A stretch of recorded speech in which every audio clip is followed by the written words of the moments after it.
నమస్తే టీవీ7 న్యూస్ కి స్వాగతం. మెదక్ ఎమ్మెల్యే సచివాలయ సాక్షిగా దాడి జరిగి 15 నెలలైన ఎలాంటి చర్యలు లేవు.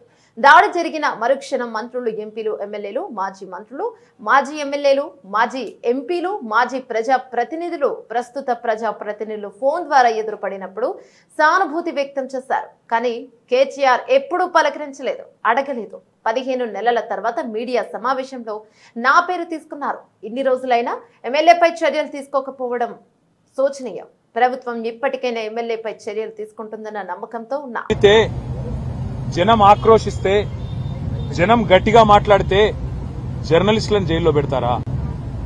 జనం గట్టిగా మిమ్మల్ని నిరసిస్తే, జనం గట్టిగా మీ మీద గొంతు విప్పితే దాన్ని చూపెట్టిన పాపానికి ఇవాళ జర్నలిస్టులను జైలుకు పంపుతారా? ఒకరు ఇద్దరు కాదు. ఇప్పటికీ రేవంత్ రెడ్డి గారి ప్రభుత్వం వచ్చిన తర్వాత ఈ రాష్ట్రంలో ఒకరిద్దరు కాదు, సిద్దిరెడ్డి శ్రీనివాసరెడ్డి, గౌతమ్ పోతగోని, ఆకుల శ్రీనివాస్ రెడ్డి, శంకర్ గౌడ్, యారా రంజిత్ రెడ్డి, రాజ్ కుమార్ నాయక్,